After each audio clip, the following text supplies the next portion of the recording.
Hello class 11 science. Now we'll start our classes for our fourth card test with the same chapter, continuation of the same chapter, that is classification of elements and periodicity in properties. And we're discussing about the periodic properties. We discussed in our previous classes about the two periodic properties.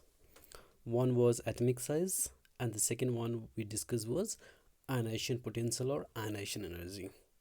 Now today we are going to discuss about the third periodic properties, that is electron affinity, or we also call electron gain enthalpy.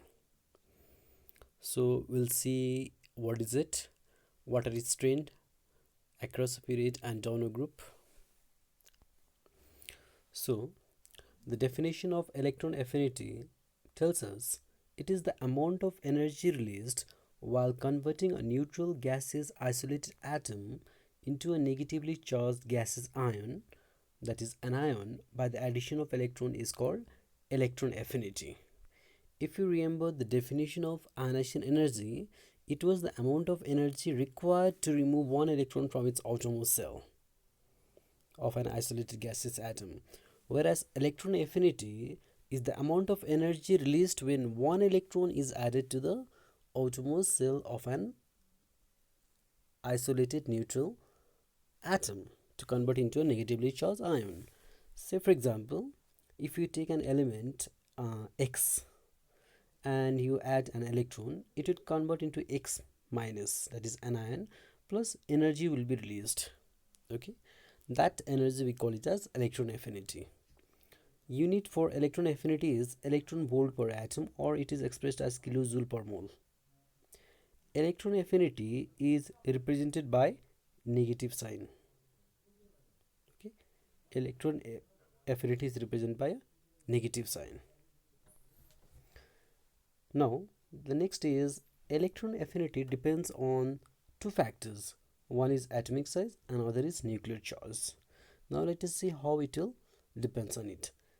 The smaller the atomic size of an atom, the greater is its electron affinity. So if the size of an atom is small, the electron affinity value will be higher. Similarly, in case of nuclear charge, the greater the nuclear charge, greater is the electron affinity. So if the nuclear charge is higher, then electron affinity will also be higher. Next, we'll see now the trends of electron affinity across the period. So in a period, that is from moving from left to right in a horizontal row of the periodic table, the atomic size decreases as we know and the nuclear charge increases. So the electron affinity value increases. So as we move from left to right in a period, since the atomic size decreases, atom becomes smaller in size, the electron affinity increases. Therefore, electron affinity is the highest for group 17 element, that is halogens, and the least for group 1 alkali metals. Down a group. Moving from the top to bottom in a group, the atomic size increases more than the nuclear charge, thereby causing a net decrease. So when you move from top to bottom, the atomic size increases, okay, then the nuclear charge. So that will cause the decrease in the electron affinity. So in group 17, fluorine has got lower electron affinity than chlorine, and in group 16, oxygen has lower electron affinity than sulfur. This is because the size of fluorine and oxygen is very small compared to other elements in the same group. Now today's assignment 1.